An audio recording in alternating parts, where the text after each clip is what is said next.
Hello there, my name is Aiden, and this is my 3-pounder Square Upped, which competed in the March NHRL competition in the 30-pound division. To quickly summarize, Square Up is a 3-pounder bot designed with a welded AR500 chassis and no 3D printed parts. For this bot, I had 3 entries in the event in order to ensure I got enough fights, assuming I lost every fight. Fortunately, I also brought enough spares so almost every bot is in the same condition as it was post-fight. One of these 3 entries was in the 30-pound division because it's funny. In this video, we will recap my fight versus Roadkill, a 30-pound egg beater, and see what kind of damage it can do. The fight was rather quick, so I will play it uninterrupted, and then we can go through the damage. Alright, so meanwhile, we're going to head over to cage 1. 8, 7, 6, 5, 4, 3, 2, 1. Fight, robots, fight. And away we go. Wow. What a size disparity. And of course, This is not the way this size disparity is supposed to work. We have effectively...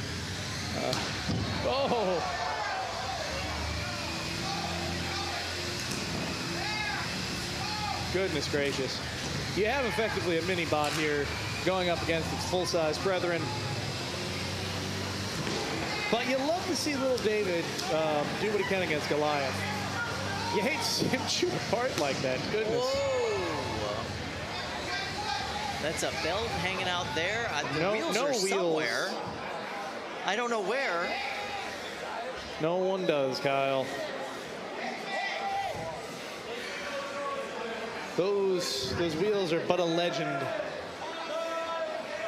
A myth passed down generation to generation. Children will tell their children, who will tell their children that those wheels once existed. Very pleased with this performance of utter destruction of his own bot. So I was quite pleased with the performance in this match, but let's go through the hits that got us here. As a benefit of this frame only running one match, we were able to precisely tell where each hit landed. The first hit is to the front right corner of my bot, directly on the joint between my front plate and my right main plate. This is also exactly on a weld, but it held up amazingly. After this hit, I also landed on my weapon and likely bent it. However, my belt isolation works like a charm and the motor continued to function. Also, if you listen closely, you can actually tell that the shot roofed me in the 30-pounder cage. After this, my bot was still fully functional. If I hit 100 subscribers, I will drive Square Up off the stairs at our football stadium, so hit that subscribe button. The next hit was delivered directly to my left front wheel, which failed at the 1024 threads on the quarter and shoulder bolts that these wheels ride on. These wheels are unique in that they are made solely from cast urethane with no TPU core.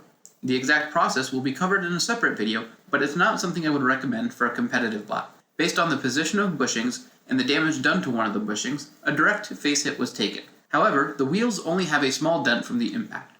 The motors were positioned in such a way to purposely lose front wheels with minimal chances of damage to the motor shaft. Roadkill fixed this issue with the next flurry of hits directly sniping my left gearbox output shaft along with an AR500 pulley. There is no way this becomes a recurring theme. Effectively a mini-bot here going up against its... This sequence is probably the most disappointing of the fight for me, as Roadkill directly rides up on my lifter and I managed to deflect it with minimal damage.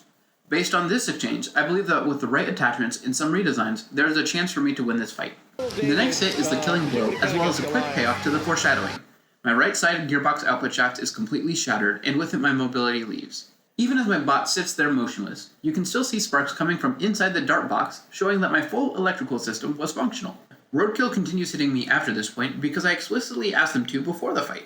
This was my first combat event, and the people I met there made me feel instantly welcomed. Unfortunately, to end the fight, Roadkill's weapon dies, and I get counted out. I wonder if there's any other 30-pound weapons that got damaged fighting Square Up. Roadkill then powers down, and I grab the container I specifically brought down for this fight. So overall, the fight didn't go the full 3 minutes, but I'm still really happy with the performance, and there are some tough lessons learned that we will go over. Immediately, I learned to cut down my motor shafts with the Dremel before the fight. Not sure why I didn't do this, but the bot was assembled from parts in less than an hour, so it probably just slipped my mind. All of my motors and gearboxes took significant damage from the G-forces involved.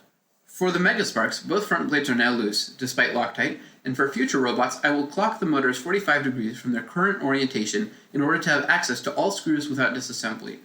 During the fight, each motor did flex low enough, to the point at which their can was damaged by the frame of the bot. For the dart boxes, I will be switching over to red Loctite, as well as machining custom faceplates, which should support the motor back.